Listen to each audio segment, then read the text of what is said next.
মিরপুর ছিল বিহারি অধ্যুষিত।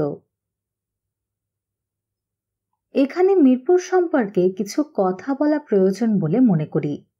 মিরপুর ও মোহাম্মদপুর ছিল মূলত বিহারি ও উর্দু ভাষী অধ্যুষিত এলাকা।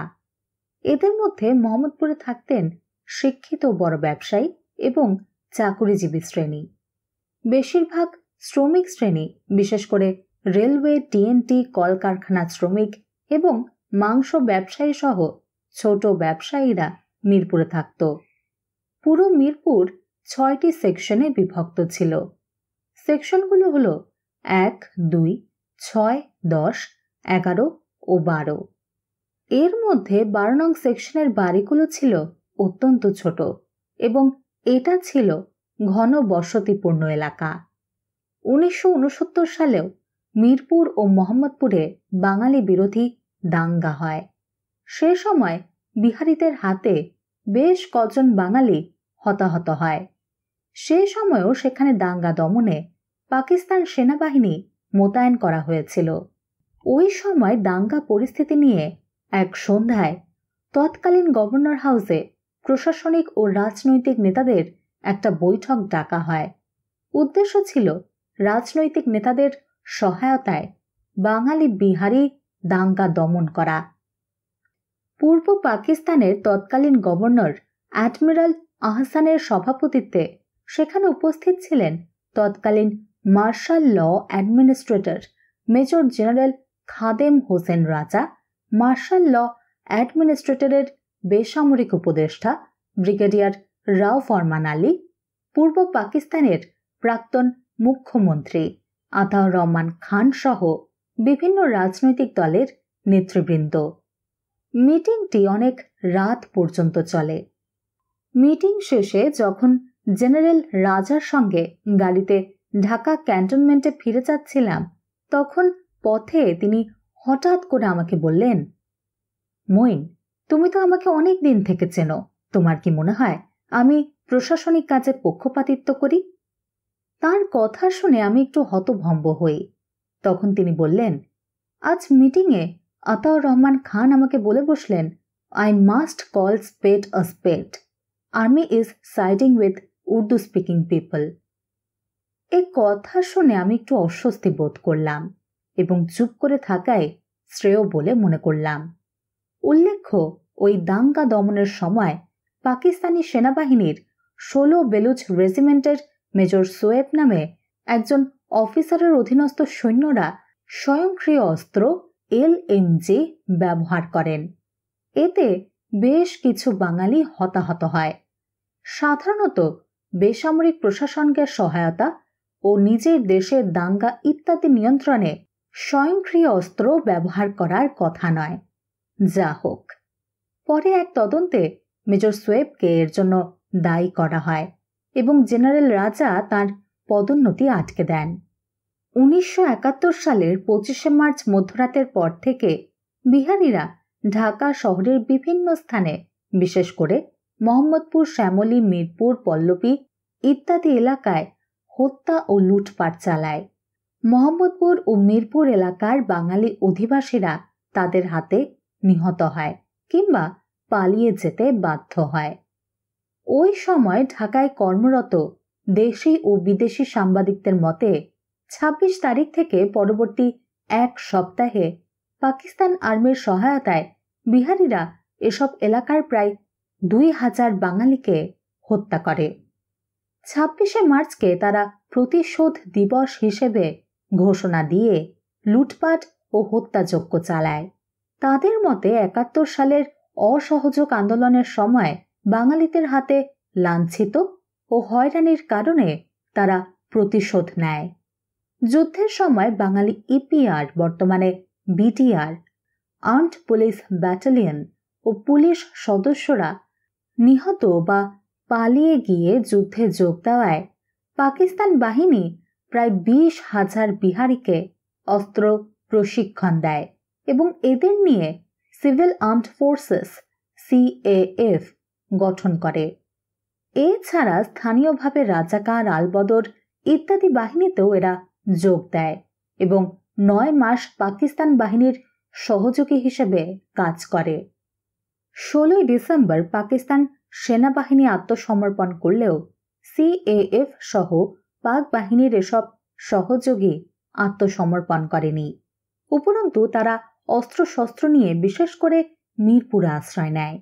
এমনকি যুদ্ধের সময় মিত্র বাহিনীর চাপের মুখে যখন একে একে বিভিন্ন এলাকা থেকে পাকিস্তান আর্মি পিছু হটছিল, তখন সেসব এলাকায় বসবাসকারী বিহারিরাও ঢাকায় চলে আসে এবং মিরপুর ও মোহাম্মদপুরের মতো এলাকায় আশ্রয় নেয়। পাকিস্তান সেনাবাহিনীর আত্মসমর্পণের পর ভারতীয় সেনাবাহিনীর 10 বিহার রেজিমেন্টকে মিরপুর এলাকায় মোতায়েন করা হয়। এই রেজিমেন্টের সদস্যরা ছিল বিহারি, ফলে তাদের সঙ্গে স্থানীয় বিহারিদের ভাষা ও সংস্কৃতির কোনো পার্থক্য ছিল না। মিরপুরে সৈন্য প্রেরণ। 29 তারিখে ক্যাপ্টেন হেলাল মোর্শেদের নেতৃত্বে সোহরাওয়ার্দী উদ্যান থেকে এক কোম্পানি সৈন্য মিরপুর যায়। তারা 1 নং সেকশনের মাঝারি পার্শ্ববর্তী স্কুল ঘরে এবং 2 নং সেকশনের বাইতুল আমান হাউস নামে একটি পরিত্যক্ত বাড়িতে অবস্থান নেয়। সন্ধ্যায় তৎকালীন হাবিলদার ওয়াজিদ আলী মিয়া বার্কির নেতৃত্বে এক প্লাটুন সৈন্য 11.5 নং সেকশনের পুলিশ পোস্টের কাছে মোতায়েন করা হয়। সেখানে ভারতীয় 10 বিহার রেজিমেন্টের একজন জুনিয়র কমিশনড অফিসারের সঙ্গে তার দেখা হয়। তিনি বার্কিকে বলেন, এখানে কোনো সমস্যা নেই, আমরা অনেক দিন ছিলাম, তুমি যেহেতু এসে গেছো, আমরা এখন পেছনে আমাদের হেডকোয়ার্টারে চলে যাব, চিন্তার কিচ্ছু নেই। রাতেই ভারতীয় সেনাবাহিনীর সদস্যরা ওই স্থান ছেড়ে চলে যায়।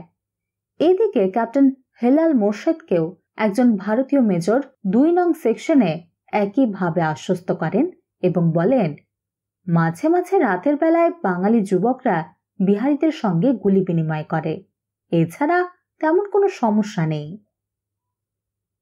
30 জানুয়ারির অভিযান।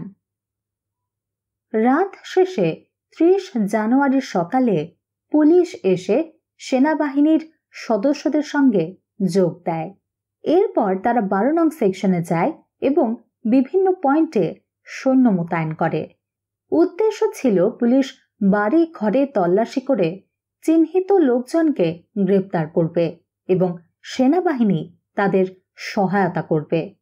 সে অনুযায়ী কয়েকটি বাড়িতে তল্লাশি করা হয় এবং কয়েকজনকে আটকও করা হয়। সকালবেলায় আমি লেফটেন্যান্ট সেলিমকে নিয়ে সোহরাওয়ার্দী উদ্যান থেকে 12 নং সেকশনে যাই। আমি সেকশনের মাঝামাঝি একটি উঁচু জায়গায় ক্যাপ্টেন হেলাল মোর্শেদের সঙ্গে দাঁড়িয়ে প্রায় ঘন্টা খানেক কথাবার্তা বলি। লেফটেন্যান্ট সেলিমও তখন আমার সঙ্গেই ছিলেন। এর মধ্যে সৈনিকদের খাবার নিয়ে ট্রাকও এসে পৌঁছে। এরপর আমি সোহরাওয়ার্দী উদ্যানে আমার ক্যাম্পের দিকে রওনা হই।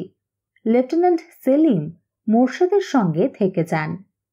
আমি ফিরে আসার আধ ঘন্টা পর আনুমানিক 11টার দিকে চতুর্দিকের বিভিন্ন বাড়িঘর থেকে অতর্কিতে একযোগে মোর্শেদের নেতৃত্বাধীন সৈন্য ও পুলিশের ওপর বিহারিরা স্বয়ংক্রিয় অস্ত্রশস্ত্র, হ্যান্ড গ্রেনেড ইত্যাদি নিয়ে প্রচণ্ড আক্রমণ চালায়।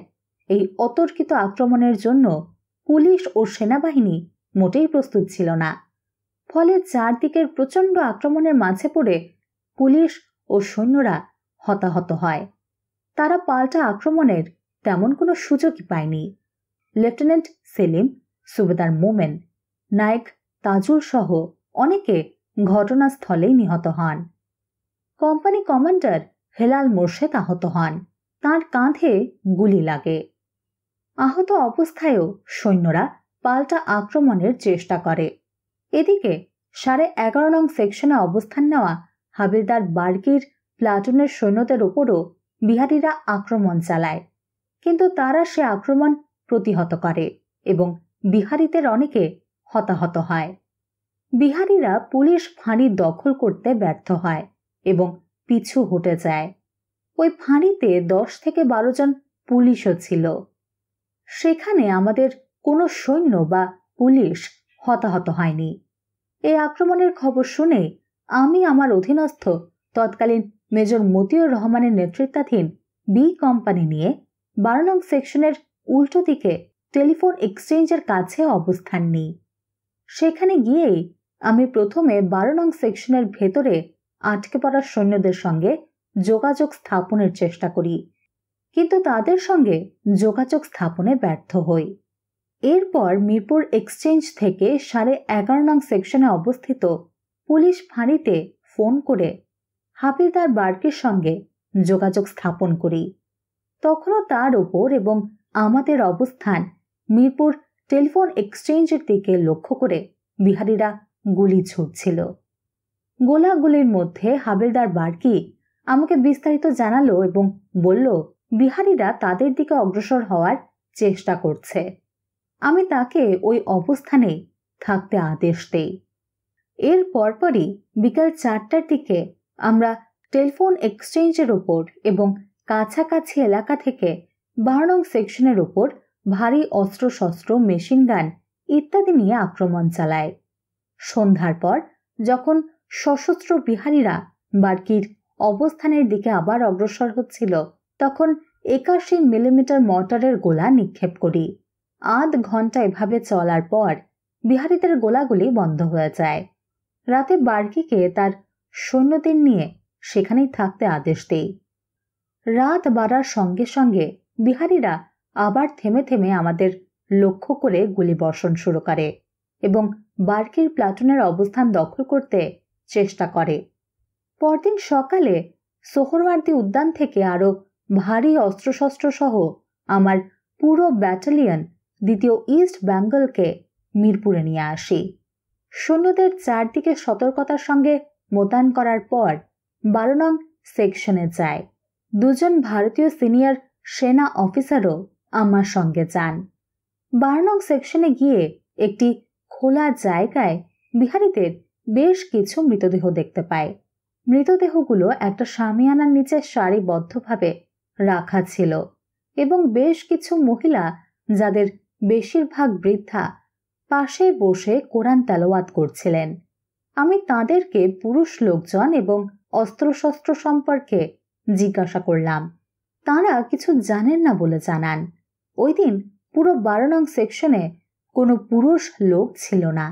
রাতেই এরা এলাকা ছেড়ে পালিয়ে যায়। ওই সময় আমাদের সৈন্যদের কোনো মৃতদেহ দেখতে পাইনি। পরিস্থিতির কারণে তাৎক্ষণিকভাবে ভেতরের দিকে খোঁজাখুঁজি করা সম্ভব হয়নি। ক্যাপ্টেন হেলাল মোর্শেদ সহ আহতরা আগের রাতেই তাদের অবস্থান থেকে বেরিয়ে আসতে সক্ষম হয়। তাদেরকে ঢাকা মেডিকেল কলেজ হাসপাতালে ভর্তি করা হয়। তখন পর্যন্ত সামরিক হাসপাতালে কাজকর্ম শুরু হয়নি। ওই দিন সকালেই তৎকালীন কর্নেল শফিউল্লাহ ও খালেদ মোশাররফ মিরপুরে আসেন। আমরা আলোচনা করে ঠিক করি যে পুরো মিরপুর তথা 1 নং সেকশন থেকে পর্যায়ক্রমে 12 নং সেকশন পর্যন্ত অস্ত্রমুক্ত করতে হলে আরো সৈন্য প্রয়োজন। এই পরিপ্রেক্ষিতে 4th ইস্ট বেঙ্গল রেজিমেন্ট, যারা কদিন আগে ঢাকায় এসে পৌঁছেছে, তাদেরকেও মিরপুরে নিয়ে আসা হয়। 4th বেঙ্গলকে 1, 2 ও 6 নং সেকশনের দায়িত্ব দেওয়া হয়, আর আমার 2য় বেঙ্গলকে দায়িত্ব দেওয়া হয় 10, 11 ও 12 নং সেকশনের। আমাদের দায়িত্ব ছিল অস্ত্র উদ্ধার ও পাকিস্তান বাহিনীর সহযোগীদের গ্রেপ্তার করা। প্রতিদিন সকালে সৈন্য মোতায়েন করে কারফিউ জারি করে সেকশনের লোকজনকে উন্মুক্ত স্থানে আসার জন্য এবং যার কাছে যেরকম অস্ত্র আছে তা নির্দিষ্ট স্থানে জমা করার জন্য বলা হতো।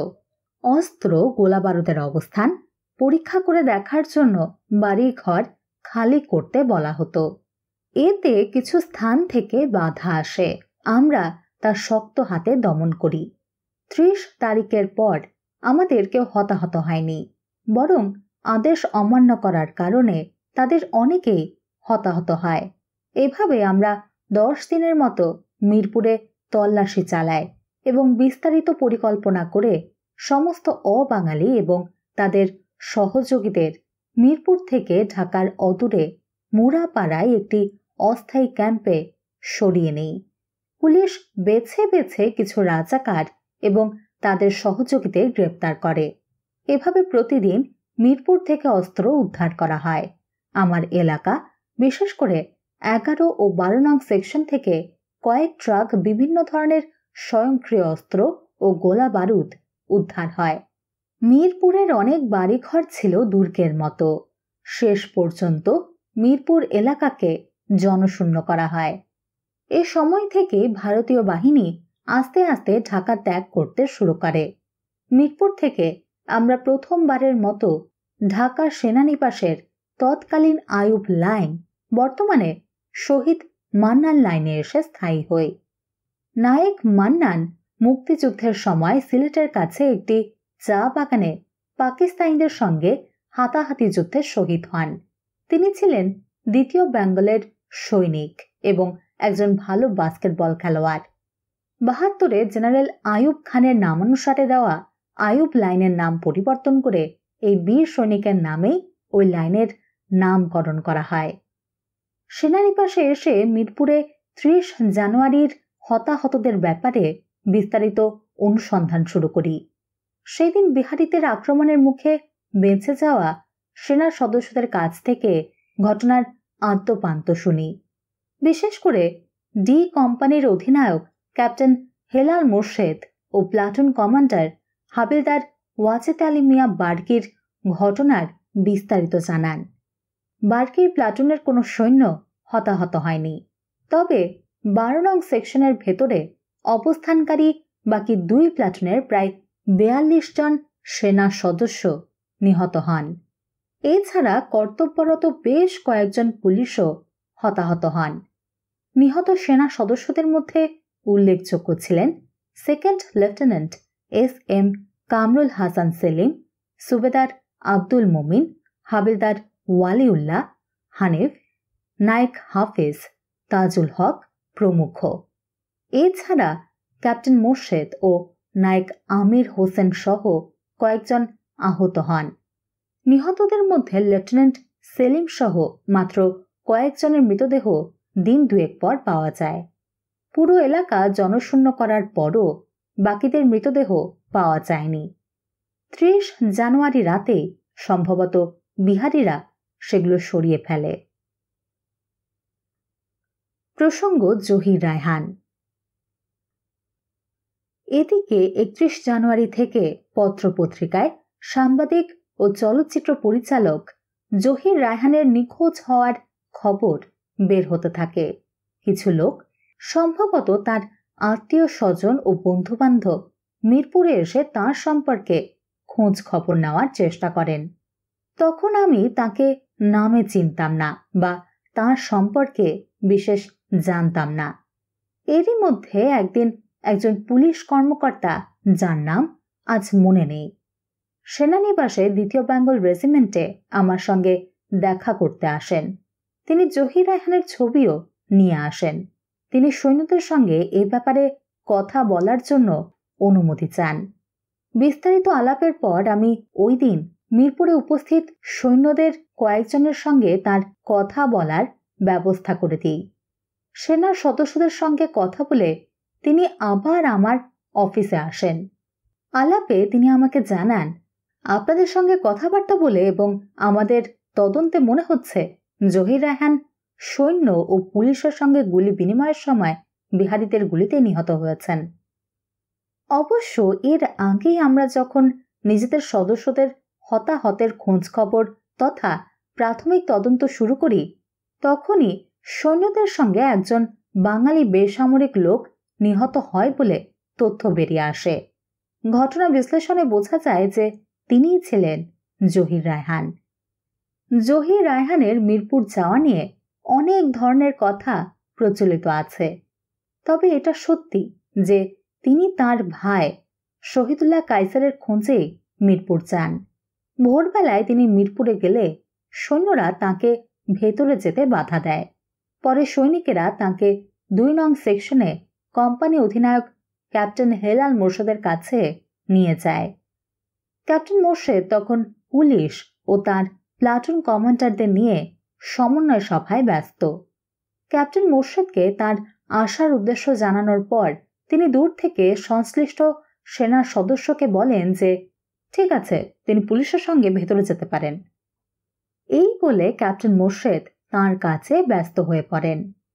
প্রাথমিক তদন্তের সময় 11:30 নং সেকশনে মোতায়েন সৈন্যদের কয়েকজন জানান, সকাল 9:30 থেকে 10টার দিকে তারা হালকা পাতলা গড়নের একজন বেসামরিক লোককে 11:30 ও 12 নং সেকশনের মাঝামাঝি রাস্তায় একা একা হাঁটতে দেখেন।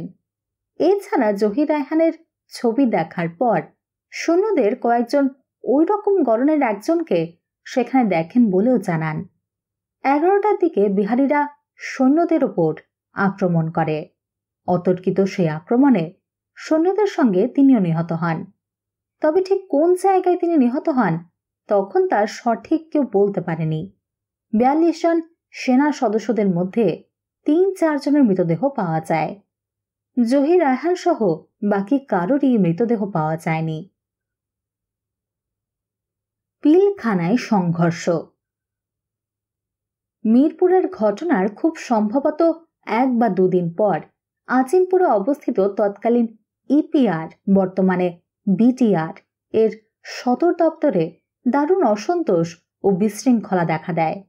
তৎকালীন ইপিআর এর সঙ্গে মুক্তিযুদ্ধকালীন অনিয়মিত বাহিনী যেমন টাঙ্গাইলের কাদেরিয়া বাহিনী, মুজিব বাহিনী ও অন্যান্য কিছু অনিয়মিত মুক্তিযোদ্ধাদের সমন্বয়ে একটি জাতীয় মিলিশিয়া বাহিনী গঠনের জন্য এদের সবাইকে পিলখানায় জড়ো করা হয়েছিল।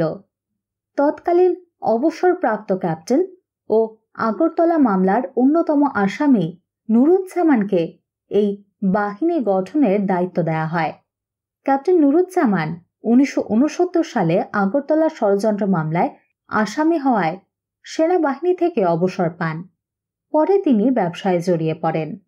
স্বাধীনতা যুদ্ধ শেষ হলে এপ্রিল মাসে তিনি একবার সিলেটের তেলিয়াপাড়া সীমান্তে দ্বিতীয় ইস্ট বেঙ্গল রেজিমেন্টে এসে মেজর শফিউল্লাহর সঙ্গে দেখা করেন। 2 মাস পর জুন মাসে তিনি সস্ত্রীক আগরতলায় যান এবং ভারতের হেজামারা নামক জায়গায় মেজর শফিউল্লাহর অধীনে 3 নং সেক্টরে যোগ দেন। স্বাধীনতা যুদ্ধের শেষ দিকে মেজর শফিউল্লাহকে যখন এফ ফোর্সের কমান্ডার নিয়োগ করা হয় তখন নুরুজ্জামানকে 3 নং সেক্টরের অধিনায়কের দায়িত্ব দেওয়া হয়। নুরুজ্জামানের নেতৃত্বে 1972 সালে জাতীয় মিলিশিয়া বাহিনী গঠন করার পরিকল্পনা নেওয়া হয়।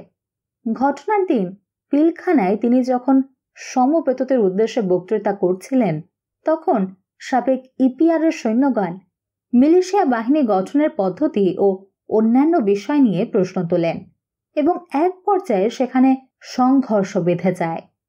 এতে নুরুজ্জামান গুরুতরভাবে আহত হন এবং তাকে ঢাকা মেডিকেল কলেজ হাসপাতালে স্থানান্তর করা হয়। পরিস্থিতি এতই খারাপ হয় যে মোহাম্মদপুরে অবস্থিত তৎকালীন মেজর জিয়াউদ্দিনের প্রথম ইস্ট বেঙ্গল রেজিমেন্ট এসে পিলখানার আশেপাশে অবস্থান নেয়। পরে প্রধানমন্ত্রী শেখ মুজিব সশরীরে সেখানে যান এবং তার হস্তক্ষেপে পরিস্থিতি নিয়ন্ত্রণে আসে। এরপর তিনি বিটিআরকে নিয়ে জাতীয় মিলিশিয়া বাহিনী গঠনের পরিকল্পনা পরিত্যাগ করেন। সাবেক ইপিআরকে তাদের আগের অবস্থাতেই রাখা হয় এবং নাম পরিবর্তন করে বিটিআর বা বাংলাদেশ রাইফেলস করা হয়। পুলিশের জনৈক এসপি মুজিবুর রহমান এর ভারপ্রাপ্ত প্রধান ছিলেন। পরে তৎকালীন ব্রিগেডিয়ার সিআর দত্তকে বিটিআর এর নিয়মিত মহাপরিচালক করা হয়। এখানে ইস্ট পাকিস্তান রাইফেলস বা ইপিআর সম্পর্কে কিছু কথা বলা দরকার। ইপিআর এর অধিকাংশ সদস্য বাঙালি ছিল, কিন্তু তাদের অফিসাররা পাকিস্তান আর্মি থেকে প্রেষণে আসত। বর্তমান বিটিআর এর মতোই তাদের কাজ ছিল। 25শে মার্চ রাতে পাকিস্তান সেনাবাহিনী যখন পিলখানা আক্রমণ করে তখন বেশ কিছু বাঙালি সদস্য নিহত হন এবং কিছু সংখ্যক পালিয়ে গিয়ে মুক্তিযুদ্ধে যোগ দেন। বাকি বেশিরভাগই বন্দী হন। যারা সীমান্ত এলাকা এবং জেলা হেডকোয়ার্টারে ছিলেন তাদের বেশিরভাগই সরাসরি নিয়মিত বাহিনী হিসেবে মুক্তিযুদ্ধে যোগ দেন। যুদ্ধে তাদের অবদান ছিল প্রশংসনীয়। স্বাধীনতার পরপর ইপিআর এর বন্দী সদস্যরা মুক্ত হয়ে অন্যদের সঙ্গে পিলখানায় এসে জড়ো হন। তাঁদের সঙ্গে যোগ দেন বিভিন্ন সেক্টরে যারা অনিয়মিত বাহিনীর সঙ্গে ছিলেন তাঁরাও। নিয়মিত বাহিনীর সঙ্গে যারা যুদ্ধ করেছেন সেসব ইপিআর সদস্য তখনও পিলখানায় ফেরত আসেননি। নিয়মিত বাহিনীর সঙ্গেই ছিলেন তারা।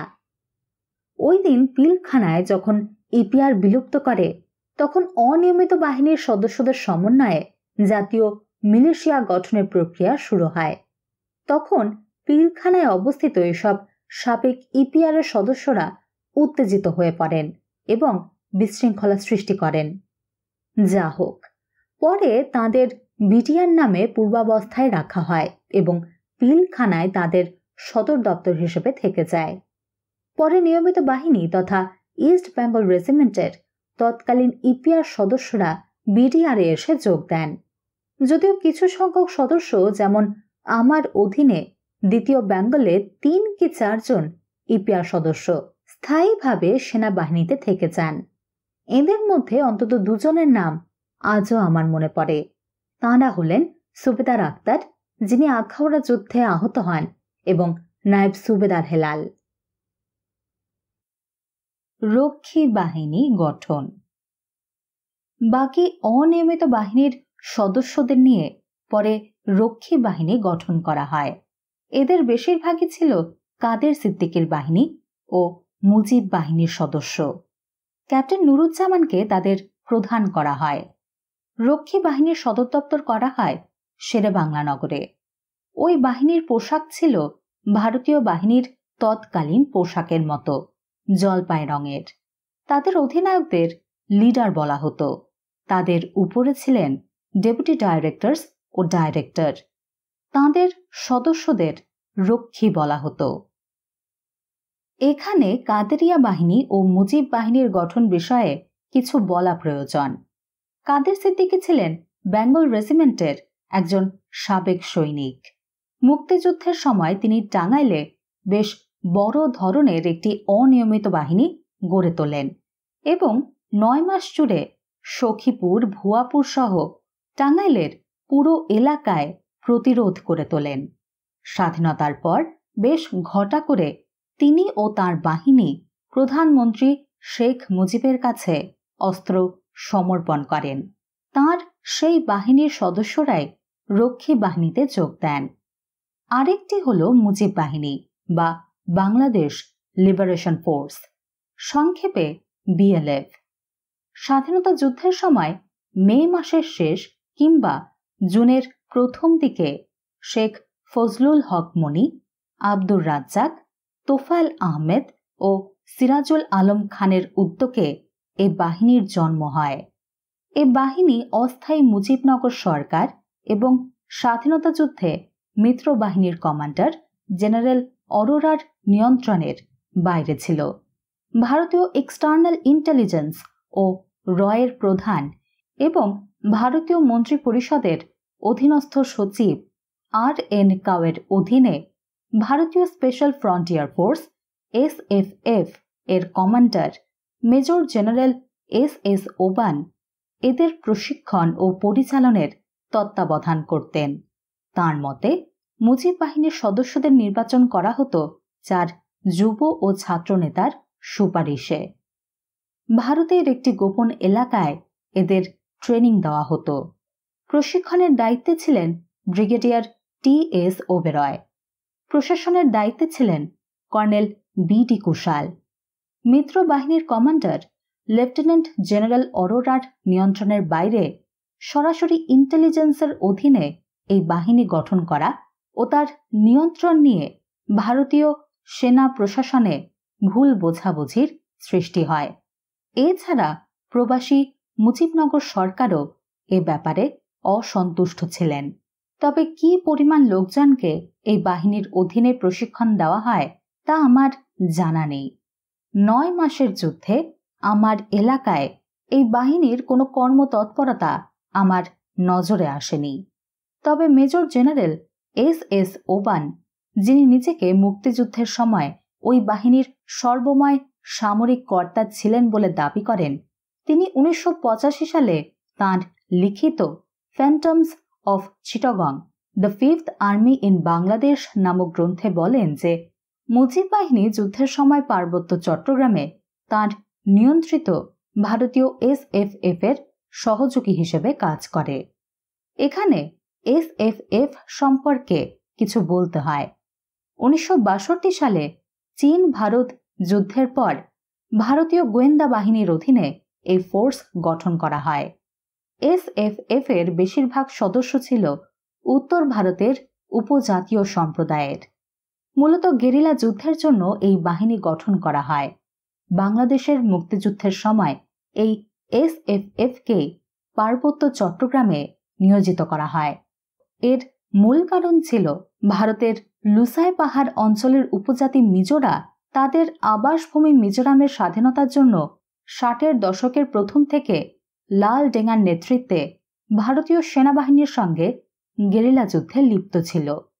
তাদের ঘাঁটি ছিল তৎকালীন পূর্ব পাকিস্তানের পার্বত্য চট্টগ্রাম এলাকায় এবং পাকিস্তান সেনাবাহিনী তাদের সার্বিকভাবে সহায়তা করত। মূলত এই মিজোদের ঘাঁটি ধ্বংস ও তাদের দমন করার জন্য SFF কে ওই অঞ্চলে নিয়োগ করা হয়। তারা বাংলাদেশের মুক্তিযুদ্ধের সুযোগ নিয়ে মিজোদের পার্বত্য চট্টগ্রাম থেকে বিতাড়িত করে এবং তাদের সব ঘাঁটি ধ্বংস করে দেয়। যা হোক, আবার রক্ষী বাহিনীর কথায় ফিরে আসি। 1972 সালের প্রথম দিকে মূলত মুজিব বাহিনী ও কাদেরিয়া বাহিনীর সদস্যদের নিয়ে যে রক্ষী বাহিনী গঠন করা হয়, SS ওবান দাবি করেন তাও তাঁর পরামর্শ ও সহায়তায় করা হয়। ওবান আরও দাবি করেন রক্ষী বাহিনীর অফিসারদের ভারতে নিয়ে প্রশিক্ষণ ও সাজ সরঞ্জাম দেওয়ার ব্যাপারে তিনি ভারত সরকারকে রাজি করান। তবে এটা সবাই জানে যে রক্ষী বাহিনীর অফিসারদের প্রশিক্ষণ দেওয়া হতো ভারতে এবং সৈনিকদের প্রশিক্ষণ দেওয়া হতো ঢাকাস্থ সাভারে ভারতীয় সেনাবাহিনীর অফিসারদের তত্ত্বাবধানে। অফিসারদের এই ট্রেনিংয়ের মেয়াদ প্রথম দিকে ছিল 2.5 মাস, পরে তা বাড়িয়ে 6 মাস করা হয়।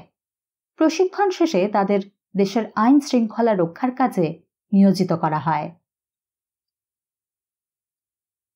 সমালোচনার মুখে রক্ষী বাহিনী। তবে এ কথা সত্যি, সে সময় আমাদের পুলিশ বাহিনী তেমন সুসংগঠিত ছিল না। এছাড়া স্বাধীনতার পর পরিস্থিতির কারণে সমাজে এক শ্রেণীর সুযোগ সন্ধানী লোকের উদ্ভব হয়। অনেকের হাতে অবৈধ অস্ত্র থাকায় কিছু কিছু এলাকায় আইন শৃঙ্খলা পরিস্থিতির কিছুটা অবনতি ঘটে। তার উপর গুপ্ত বামপন্থী দলগুলো পুলিশ ফাঁড়ি, থানা ইত্যাদি আক্রমণ করে অস্ত্রশস্ত্র লুট করত। তাছাড়া খাদ্য গুদাম লুট, পাটের গুদামে আগুন দেওয়া, রাজনৈতিক বিশেষ করে আওয়ামী লীগ নেতাদের উপর আক্রমণ ও তাদের হত্যা শুরু করে। এই অবস্থার পরিপ্রেক্ষিতে রক্ষী বাহিনীকে দেশের বিভিন্ন স্থানে ব্যাপকভাবে মোতায়েন করতে হয়। তাদের ওপর ভরসা করার একটা বড় কারণ এই বাহিনীর সদস্যরা ছিল মুক্তিযুদ্ধে অংশগ্রহণকারী। কিন্তু আইন শৃঙ্খলা রক্ষার দায়িত্ব নিয়ে রক্ষী বাহিনী দ্রুতই সমালোচনার সম্মুখীন হয়। তারা গুপ্ত বামপন্থী দলগুলোর সশস্ত্র আক্রমণের শিকারও হয়। ফলে কোনো কোনো ক্ষেত্রে তারাও অতিমাত্রায় প্রতিক্রিয়া দেখায়। তাই রক্ষী বাহিনী আওয়ামী লীগের সঙ্গে মিলে অন্য রাজনৈতিক দলের নেতা কর্মীদের উপর অত্যাচার নির্যাতন চালাতো বলে অভিযোগ ওঠে। রক্ষী বাহিনীকে অনেকে আওয়ামী লীগের সশস্ত্র ক্যাডার বলে ধারণা করতে শুরু করে।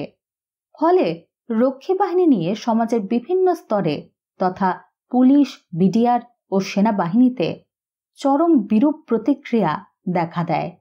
এর প্রথম কারণ রক্ষী বাহিনী অফিসারদের ভারতীয় উপদেষ্টাদের তত্ত্বাবধানে সামরিক প্রশিক্ষণ দান এবং ভারতীয় সেনাবাহিনীর মতো পোশাক গ্রহণ। দ্বিতীয়ত, আইন শৃঙ্খলা রক্ষার কাজে পক্ষপাতিত্বমূলক আচরণ। তাছাড়া সামরিক বাহিনীকে বঞ্চিত করে রক্ষী বাহিনীকে সরকার উন্নত বেতন, খোরাক, পোশাক পরিচ্ছদ ইত্যাদি সুযোগ সুবিধা দিচ্ছে বলে প্রচারণা শুরু হয়, যদিও সব অভিযোগ সঠিক ছিল না। তা সত্ত্বেও সামরিক বাহিনীর অফিসার ও সৈনিকদের মধ্যে রক্ষী বাহিনী সম্পর্কে বিরূপ ধারণা বদ্ধমূল ছিল। রক্ষী বাহিনী নিয়ে বিভিন্ন স্তরে এই বিরূপ প্রতিক্রিয়া এবং সত্য মিথ্যা নানা রকম রটনার কারণে সরকারি প্রশাসনের ওপরও এর কালিমা পড়ে। দেশে বিদেশে বিভিন্ন পত্র পত্রিকায় তাদের কার্যকলাপের নানা রকম সমালোচনা ও সময়ে সময়ে অতিরঞ্জিত খবর ইত্যাদি বের হতে থাকে। এতে করে জনগণের মনে রক্ষী বাহিনীর বিশ্বাসযোগ্যতার দ্রুত অবনতি ঘটে এবং তাদের ইমেজ ক্ষুণ্ণ হয়। এই অবস্থা প্রধানমন্ত্রী শেখ মুজিবের জনপ্রিয়তায়ও চির ধরায়। ব্যক্তিগতভাবে আমি মনে করি পুনর্বাসন ও আইন শৃঙ্খলার দৃষ্টিকোণ থেকে মুক্তিযোদ্ধাদের নিয়ে একটা সদ্য স্বাধীন দেশে আধা সামরিক কিংবা অন্য কোনো আইন শৃঙ্খলা রক্ষাকারী সংস্থা গঠন করা অস্বাভাবিক কিছু নয়। তবে রক্ষী বাহিনী নিয়ে সে সময় দেশে যে বিতর্ক, সমালোচনা ও অবিশ্বাসের ধূম্রজাল তৈরি হয়েছিল তার জন্য দায়ী মূলত এর গঠন প্রক্রিয়া। রক্ষী বাহিনীর অফিসারদের ভারতে নিয়ে প্রশিক্ষণ দেওয়া এবং ভারতীয় অফিসারদের ঢাকায় এনে এই বাহিনীর সৈনিকদের প্রশিক্ষণের ব্যবস্থায় এই বাহিনীকে নিয়ে সন্দেহ ও অবিশ্বাসের জন্ম দেয়। কারণ 1972 থেকে 75 সাল পর্যন্ত রক্ষী বাহিনীকে যখন এই প্রক্রিয়ায় প্রাথমিক প্রশিক্ষণ দেওয়া হচ্ছিল তখন সেনাবাহিনী, বিডিআর এবং পুলিশকে বাংলাদেশের মাটিতে নিজস্ব প্রতিষ্ঠানে নিজস্ব ব্যবস্থাপনায় প্রশিক্ষণ দেওয়া হতো। এর মধ্যে সেনাবাহিনীর অফিসারদের প্রশিক্ষণের জন্য কুমিল্লায় মিলিটারি একাডেমি স্থাপন করা হয়, যা বর্তমানে চট্টগ্রামের ভাটিয়ারীতে অবস্থিত এবং প্রধানমন্ত্রী শেখ মুজিব নিজে এর উদ্বোধন করেন। সামরিক বাহিনীর সৈনিকদের চট্টগ্রামের ইপিআরসিতে এবং পুলিশকে রাজশাহীর সারদায় এবং বিটিআরের সৈনিকদের পিলখানায় প্রশিক্ষণ দেওয়া হতো। তাই স্বভাবতই প্রশ্ন ওঠে, এমনকি আমরা যারা সামরিক বাহিনীর কমান্ডার ছিলাম তাদেরও অধীনস্থদের কাছ থেকে এই প্রশ্নের সম্মুখীন হতে হতো যে অন্যান্য বাহিনীর সদস্যদের যখন দেশেই প্রশিক্ষণ দেওয়া হচ্ছে তখন রক্ষী বাহিনীর অফিসারদের কেন ভারতে নিয়ে প্রাথমিক প্রশিক্ষণ দেওয়া হচ্ছে। এই প্রশ্নের সদুত্তর দেওয়া আমার পক্ষে সম্ভব ছিল না। আজ বলতে হয়, যারা সে সময় রক্ষী বাহিনীর সদস্য নির্বাচন, প্রশিক্ষণ, পোশাক ও পরিচালনা ইত্যাদির ব্যাপারে সরকারকে পরামর্শ দিয়েছিলেন, হয়তো এ ধরনের একটি বাহিনী সম্পর্কে তাদের জ্ঞান, মেধা, অভিজ্ঞতা ও দূরদর্শিতার প্রচণ্ড অভাব ছিল, অথবা সজ্ঞানে তারা নিজেদের হীন স্বার্থে সরকারকে বিপথগামী করেছিলেন। নতুন সেনাপ্রধান নিয়োগ ও প্রচ্ছন্নদ্বন্দ্ব। 1972 সালের জানুয়ারি মাসে কর্নেল থেকে সরাসরি জেনারেল পদে পদোন্নতি দিয়ে ওসমানীকে সেনাবাহিনী থেকে অব্যাহতি দেওয়া হয় এবং ক্যাবিনেট মন্ত্রী নিয়োগ করে বেসামরিক বিমান পরিবহন, নৌ চলাচল ও জাহাজ মন্ত্রণালয়ের দায়িত্ব দেওয়া হয়। তবে তার মধ্যে প্রতিরক্ষা মন্ত্রী হওয়ার একটা সুপ্ত আকাঙ্ক্ষা ছিল। লেফটেন্যান্ট কর্নেল রবকে মেজর জেনারেল পদে পদোন্নতি দিয়ে সেনাবাহিনী থেকে অব্যাহতি দেওয়া হয়। কর্নেল ওসমানী ও লেফটেন্যান্ট কর্নেল রব উভয়ে পাকিস্তান আর্মি থেকে অবসর গ্রহণ করার পর 1970 সালে আওয়ামী লীগের মনোনয়ন নিয়ে বৃহত্তর সিলেট থেকে সাংসদ নির্বাচিত হয়েছিলেন এবং স্বাধীনতা যুদ্ধে অংশগ্রহণ করেন। মুক্তিযুদ্ধের সময় পদোন্নতিপ্রাপ্ত লেফটেন্যান্ট কর্নেল, কর্নেল ও পরে ব্রিগেডিয়ার শফিউল্লাহকে পদোন্নতি দিয়ে মেজর জেনারেল করা হয় এবং সেনাপ্রধান হিসেবে নিয়োগ দেওয়া হয়। জিয়াউর রহমান এবং শফিউল্লাহ একই দিনে পাকিস্তান মিলিটারি একাডেমি কাকুলে যোগদান করেন এবং একই দিনে কমিশন পেয়ে সেকেন্ড লেফটেন্যান্ট পদে নিয়োগ পান। তখন নিয়মিত কমিশনের জন্য সামরিক একাডেমিতে প্রশিক্ষণের মেয়াদ ছিল 2 বছর। পরে আমাদের সময়ে তা বাড়িয়ে 2.5 বছর করা হয়। আর্মিতে অফিসারদের জ্যেষ্ঠতা নির্ণয় করা হয় তাদের সামরিক প্রশিক্ষণের সার্বিক ফলাফলের ভিত্তিতে। একই দিনে জিয়াউর রহমান ও শফিউল্লাহ কমিশন পেলেও প্রশিক্ষণের ফলাফলের ভিত্তিতে জিয়াউর রহমানকে জ্যেষ্ঠতা প্রদান করা হয়।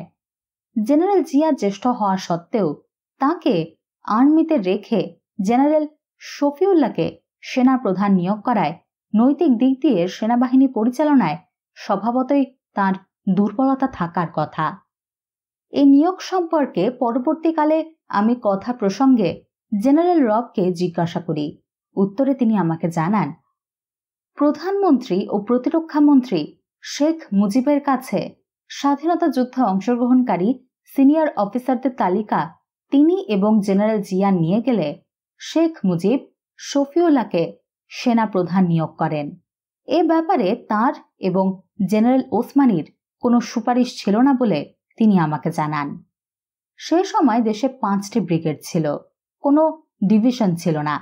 ঢাকায় অবস্থিত 46 ব্রিগেডের কমান্ডার নিযুক্ত হন মেজর থেকে পদোন্নতিপ্রাপ্ত লেফটেন্যান্ট কর্নেল জিয়াউদ্দিন। পরবর্তীকালে যিনি সর্বহারা দলের রাজনীতিতে সক্রিয়ভাবে জড়িত। চট্টগ্রামে কর্নেল শওকত, কুমিল্লায় ব্রিগেডিয়ার জিয়াউর রহমান, যশোরে কর্নেল মঞ্জুর এবং রংপুরে lieutenant colonel Safayat জামিলকে brigade commander নিযুক্ত করা হয়। কয়েকদিন পরেই ব্রিগেডিয়ার জিয়াউর রহমানকে মেজর জেনারেল পদে পদোন্নতি দিয়ে উপসেনাপ্রধান হিসেবে নিয়োগ দেওয়া হয়। তার ফলে তিনি ঢাকায় আর্মি হেডকোয়ার্টারে চলে আসেন। তখন আর্মি হেডকোয়ার্টারে ব্রিগেডিয়ার খালেদ মোশাররফ সিজিএস হিসেবে স্টাফ অফিসার ছিলেন। তখনও আমি সেই মেজর পদে ঢাকা সেনানিবাসে 2য় ইস্ট বেঙ্গল রেজিমেন্টের অধিনায়ক। স্বাধীনতা যুদ্ধের প্রথম পর্যায়ে যে 9 জন তৎকালীন মেজরকে কেন্দ্র করে নিয়মিত মুক্তিবাহিনী গড়ে ওঠে, জ্যেষ্ঠতা অনুযায়ী তারা হচ্ছেন major Ziaur Rahman, major Shafiullah, major Mir Shawkat Ali, major Khaled Musharraf, major Abu Osman Chowdhury, major Nazmul Haque, major Nurul Islam, major Safayat Jamil ও মেজর মইনুল হোসেন চৌধুরী। এরপর আগস্ট মাসে পশ্চিম পাকিস্তান থেকে পালিয়ে এসে যে 3 জন মেজর মুক্তিযুদ্ধে যোগ দেন তাঁরা হলেন মেজর আবুল মঞ্জুর, মেজর আবু তাহের ও মেজর জিয়াউদ্দিন। পাকিস্তান আর্মিতে চাকুরিরত 9 জন মেজর এবং পরে মুক্তিযুদ্ধের মাঝামাঝিতে আগস্ট মাসে পাকিস্তান থেকে আগত 3 জন মেজর অর্থাৎ মোট 12 জন মেজর স্বাধীনতা যুদ্ধে অংশগ্রহণ করেন। বাকি অফিসাররা ছিলেন ক্যাপ্টেন ও লেফটেন্যান্ট পদে কর্মরত। এছাড়া অবসরকালীন ছুটিতে থাকা অবস্থাতে মেজর CR দত্ত স্বাধীনতা যুদ্ধে অংশগ্রহণ করেন। স্বাধীনতার পর তিনি পদোন্নতি পেয়ে মেজর জেনারেল হন এবং ওই পদেই অবসর গ্রহণ করেন। আর্মি হেডকোয়ার্টারে সেনাপ্রধান জেনারেল শফিউল্লাহ ও উপসেনাপ্রধান জেনারেল জিয়ার সম্পর্ক ভালো ছিল না। আর্মি হেডকোয়ার্টারে সেনাপ্রধান জেনারেল শফিউল্লাহ ও উপসেনাপ্রধান জেনারেল জিয়ার সম্পর্ক ভালো ছিল না, কারণ জেনারেল জিয়ার সিনিয়রিটি ডিঙিয়ে জেনারেল শফিউল্লাহকে সেনাপ্রধান হিসেবে নিয়োগ দেওয়া হয়। আর্মিতে সিনিয়রকে ডিঙিয়ে জুনিয়রকে সেনাপ্রধান করা হলে স্বভাবতই সিনিয়রকে অবসর দেওয়াই শ্রেয়। অন্যদিকে জেনারেল জিয়া ও ব্রিগেডিয়ার খালেদ মোশাররফের মধ্যেও সম্পর্ক ভালো ছিল না। তবে খালেদ মোশাররফের সঙ্গে জেনারেল শফিউল্লাহর ঘনিষ্ঠতা ছিল বলে ধারণা করা হতো। আর্মিতে নিজেদের প্রভাব প্রতিপত্তি ও মর্যাদা বৃদ্ধির লক্ষ্যে জেনারেল জিয়া ও ব্রিগেডিয়ার খালেদ মোশাররফ এবং অন্য অফিসারগণ সর্বদা প্রচেষ্টা চালাতেন। এটা জুনিয়র অফিসাররাও জানতেন এবং ভালোভাবেই তা উপলব্ধি করতেন। ফলে জুনিয়র অফিসারগণ এর সুযোগ নিতে সচেষ্ট হতেন। এভাবে স্বাভাবিক আর্মি শৃঙ্খলায় বিঘ্ন ঘটে। যদিও শফিউল্লাহ ছিলেন সেনাপ্রধান, তবু তিনি এদের নিয়ন্ত্রণ করতে সক্ষম হননি। পরবর্তী সময়ে অর্থাৎ 1975 সালের 15ই আগস্ট কিছু সামরিক অফিসার ও সৈনিক কর্তৃক রাষ্ট্রপতি শেখ মুজিবকে হত্যার মাধ্যমে তা প্রমাণিত হয়। মূলত গত 28 বছরে বিভিন্ন সময় সেনাবাহিনীতে সেনা প্রধানের কমান্ড ও কন্ট্রোল না থাকায় সেনাবাহিনীর অভ্যন্তরে নানা অনাকাঙ্ক্ষিত ঘটনা ঘটেছে, যা পুরো জাতিকে বারবার বিপর্যস্ত করেছে। তবে এসব দুঃখজনক ঘটনার দায় সেনা প্রধানের পাশাপাশি রাজনৈতিক কর্তৃপক্ষের ওপরও বর্তায়। এদিকে 1973 সালে পাকিস্তান ফেরত আর্মি অফিসারদেরও সিনিয়র জুনিয়র সংক্রান্ত সমস্যা হয় মুক্তিযোদ্ধা অফিসারদের সঙ্গে, যার প্রত্যক্ষ পরিণাম 1981 সালের জিয়া হত্যাকাণ্ড এবং পরে বহু মুক্তিযোদ্ধা অফিসারের ফাঁসি ও আর্মি থেকে বহিষ্কারের ঘটনা। 1971-এ সশস্ত্র মুক্তি সংগ্রাম পরিচালনার মধ্য দিয়ে বাংলাদেশ সেনাবাহিনীর উদ্ভব ঘটে। এ আর্মিকে যথাযথভাবে নিয়ন্ত্রণ, পরিচালনা এবং সুশৃঙ্খলভাবে গড়ে তোলার জন্য দক্ষ ও বিচক্ষণ সামরিক নেতৃত্ব এবং দেশের রাজনৈতিক নেতা ও সরকারের সদিচ্ছা এবং সহযোগিতা অত্যন্ত প্রয়োজনীয় ছিল। আমি জেনারেল জিয়া ও জেনারেল শফিউল্লাহকে আগে থেকেই ভালোভাবে জানতাম। 1969 সালে আমি যখন পূর্ব পাকিস্তানের প্রধান সামরিক আইন প্রশাসকের এডিসি এবং পরে জয়দেবপুরে দ্বিতীয় ইস্ট বেঙ্গল রেজিমেন্টে যোগদান করি, তখন থেকেই তাঁদের সঙ্গে পরিচিত। তাছাড়া আমি স্বাধীনতা যুদ্ধের সময়ে শফিউল্লাহর এফ ফোর্সের অধীনে দ্বিতীয় ইস্ট বেঙ্গল রেজিমেন্টের অধিনায়ক ছিলাম।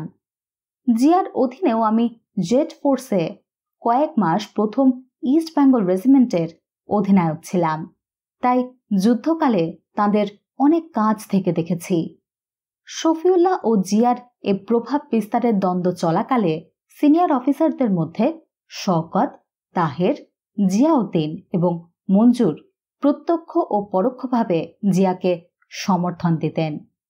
তারা মনে করতেন খালেদ মোশাররফ সেনা প্রধানকে নানাবিধ বিষয়ে সমর্থনপূর্বক পরামর্শ দিচ্ছেন। এ নিয়ে সেনাপ্রধান শফিউল্লাহ বেশ বিব্রতকর পরিস্থিতির সম্মুখীন হতেন। আমার সঙ্গে তাদের সম্পর্ক ছিল বেশিরভাগ পেশাগত। আমি সর্বদা এসব দলাদলি ও দ্বন্দ্ব থেকে দূরে থাকার চেষ্টা করতাম। মুজিব হত্যার সময় আমি একজন সিনিয়র অফিসার অর্থাৎ কর্নেল এবং জিয়া হত্যার সময় মেজর জেনারেল পদে গুরুত্বপূর্ণ দায়িত্বে ঢাকায় থাকা সত্ত্বেও আমাকে কোনো ঘটনায় সাক্ষী বা দোষী হিসেবে কিংবা অন্য কোনোভাবে জড়িত করা যায়নি, কারণ এসব অপেশাদার কাজকর্মে আমি কখনো উৎসাহ বোধ করিনি এবং এ ব্যাপারে আমি অন্যদেরও নিরুৎসাহিত করতাম। আরেকটা বিষয় এখানে প্রণিধানযোগ্য, কোনো কোনো ঊর্ধ্বতন সামরিক অফিসার রাজনীতিবিদদের সঙ্গে ঘনিষ্ঠ যোগাযোগ রাখতেন, যার পরিণতিতে জুনিয়র অফিসারগণও রাজনৈতিক নেতাদের মাধ্যমে আর্মিতে সুযোগ সুবিধা লাভের জন্য উৎসাহিত এবং প্রভাবিত হতেন, যা সামরিক পেশা ও শৃঙ্খলার জন্য অত্যন্ত ক্ষতিকর। এরকম কার্যকলাপ আর্মির ভাষায় অফিসার সুলভ আচরণ নয় এবং আর্মি আইনের 55 ধারায় দণ্ডনীয় অপরাধ। সামরিক বাহিনীতে উচ্ছৃঙ্খলতা। 1972 সালের জুন মাসের দিকে ঢাকায় বিমান বাহিনীর কিছু জুনিয়র ও নন কমিশনড অফিসার তাদের বেতন, ভাতা, রেশন, পোশাক ও অন্যান্য সুযোগ সুবিধা আদায়ের লক্ষ্যে আন্দোলন শুরু করে। তারা বিমান বাহিনী প্রধান ও অন্যান্য অফিসারকে অন্তরীণ করে দাবি আদায়ের চেষ্টা চালায়, কারণ সে সময় বেতন ও আনুষঙ্গিক প্রাপ্ত সুবিধাগুলো ছিল অপ্রতুল। কিন্তু সামরিক বাহিনীতে এসব আন্দোলন বা বিদ্রোহ প্রশ্রয় দেওয়ার প্রশ্নই ওঠে না। শৃঙ্খলা রক্ষার প্রয়োজনে সামরিক বাহিনীতে কঠোর ব্যবস্থা নিতে হয়। তা না হলে সামরিক বাহিনী ও শ্রমিক ইউনিয়নের মধ্যে কোনো ব্যবধান থাকে না। দুপুরবেলায় আমি যখন অফিস থেকে বাসায় ফিরি, তখন আমাকে এই বিদ্রোহ সম্পর্কে জানানো হয়। 46 ব্রিগেডের প্রথম, দ্বিতীয় ও চতুর্থ ইস্ট বেঙ্গল রেজিমেন্টকে এই উচ্ছৃঙ্খলতা দমনের দায়িত্ব দেওয়া হয়।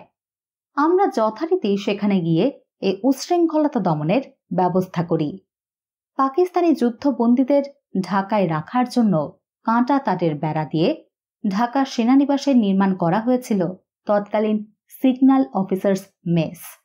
সেখানে বিমান বাহিনীর প্রায় 400 জন বিদ্রোহীকে আটক করে রাখা হয়। আটককৃত এসব লোকজন প্রায় সারা রাত অনশন পালন করত। তাদেরকে বিচ্ছিন্ন করে রাখা হয় এবং পানি, বিদ্যুৎ ইত্যাদি সরবরাহ বন্ধ করে দেওয়া হয়। সকালে তারা অনশন ভঙ্গ করে। এরপর নেতা গোছের কয়েকজনকে জিজ্ঞাসাবাদ করা হয় এবং পরে বেছে বেছে দায়ী কিছু ব্যক্তিকে কোর্ট মার্শাল করে চাকরিচ্যুত করা হয়। আমার মতে শুধু চাকরিচ্যুতির ওই শাস্তি বিদ্রোহের জন্য যথেষ্ট ছিল না। ফলে এর পরও বিমান বাহিনীতে উচ্ছৃঙ্খলতার ঘটনা ঘটেছে। রাষ্ট্রপতির সামরিক সচিব। 1972 সালে সেপ্টেম্বর মাসের শেষ দিকে রাষ্ট্রপতি বিচারপতি আবু সাইদ চৌধুরী আমাকে তার সামরিক সচিব হিসেবে নিয়োগের জন্য সেনাপ্রধানকে মৌখিক নির্দেশ দেন। সেনাপ্রধান আমাকে সেখানে সত্বর যোগাযোগ করতে বলেন। উল্লেখ্য, পাকিস্তান আমলে বিচারপতি আবু সাইদ চৌধুরী যখন ঢাকা বিশ্ববিদ্যালয়ের উপাচার্য, তখন আমি ঢাকায় প্রধান সামরিক আইন প্রশাসকের অধীনে কর্মরত। তখন থেকেই তার সঙ্গে আমার পরিচয়। রাষ্ট্রপতির সামরিক সচিব হিসেবে বঙ্গভবনে যাওয়ার পর রাষ্ট্রপতি আমাকে বঙ্গভবনের পরিস্থিতি সম্পর্কে জানান। বঙ্গভবনে তখন প্রশাসন ব্যবস্থা বলতে কিছুই ছিল না। তিনি সেখানকার গাড়ি এবং অন্যান্য সুযোগ সুবিধার ঢালাও অপব্যবহার ও অব্যবস্থা সম্পর্কে আমাকে বলেন। বঙ্গভবনের অনেক আসবাব ও তৈজসপত্র উধাও হওয়ার কিছু ঘটনাও তিনি আমাকে জানান। এসব নিয়ে রাষ্ট্রপতিকে বেশ বিব্রত, হতাশ এবং উদ্বিগ্ন বলে মনে হয়েছিল। তিনি আমাকে নির্দেশ দেন আমি যেন এসব আইনের ভিত্তিতে নিয়ন্ত্রণ করি। রাষ্ট্রপতির নির্দেশ পেয়ে আমি কাজে লেগে পড়ি। আমি আইন অনুযায়ী সবকিছু দেখাশোনার কাজ শুরু করি। বঙ্গভবনের সরকারি হিসাবপত্র থেকে সব কিছুতেই শৃঙ্খলা ফিরিয়ে আনতে সচেষ্ট হই। হিসাবপত্র নিতে গিয়ে আমি লক্ষ্য করি অনেক মূল্যবান আসবাবপত্র, এমনকি বাসন কোসনও পাওয়া যাচ্ছিল না।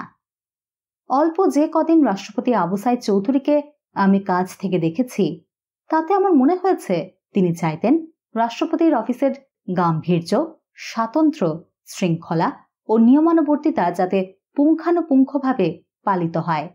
তার এই নীতিবোধের বিষয়গুলো আমার খুব ভালো লাগে এবং অল্প সময়ের মধ্যেই তার সঙ্গে আমার একটি আন্তরিক সম্পর্ক গড়ে ওঠে। সে সম্পর্ক দীর্ঘদিন, এমনকি কর্মসূত্রে আমি দেশের বাইরে থাকার সময়ও বলবৎ ছিল। যা হোক, আমি বঙ্গভবনে থাকাকালে একদিন প্রধানমন্ত্রী শেখ মুজিব রাষ্ট্রপতির সঙ্গে দেখা করতে আসেন। আমি প্রধানমন্ত্রীকে অভ্যর্থনা জানাতে নিচে যাই। প্রধানমন্ত্রী শেখ মুজিব আমাকে দেখে একটু মুচকি হাসেন এবং জিজ্ঞাসা করেন, তুমি এখানে কবে এসেছ? আমি সংক্ষেপে তার প্রশ্নের জবাব দিই। রাষ্ট্রপতির সামরিক সচিব হিসেবে আমার যোগদানের বিষয়টি হয়তো তিনি তখনও অবগত হননি, বা হলেও তার মনে ছিল না। তাই আমাকে বঙ্গভবনে দেখে তিনি একটু অবাক হয়েছিলেন বলেই আমার মনে পড়ে। এর আগে 10 জানুয়ারি বঙ্গবন্ধুর স্বদেশ প্রত্যাবর্তনের দিন গার্ড অফ অনার পরিচালনার সময় 12 তারিখ প্রধানমন্ত্রী হিসেবে তার শপথ গ্রহণের দিন বঙ্গভবনে এবং রেসকোর্স ময়দানে আমাদের ক্যাম্প পরিদর্শনের সময় তার সঙ্গে আমার দেখা হয়। ততদিনে তিনি আমাকে বেশ ভালোভাবেই জেনেছেন বলেই আমার মনে হয়। বঙ্গভবনে সেদিনের দেখার সপ্তাহ খানেক পর সেনাপ্রধান শফিউল্লাহ আমাকে জানান, প্রধানমন্ত্রী শেখ মুজিব আমাকে সামরিক বাহিনীতে রাখায় শ্রেয় বলে মনে করেন।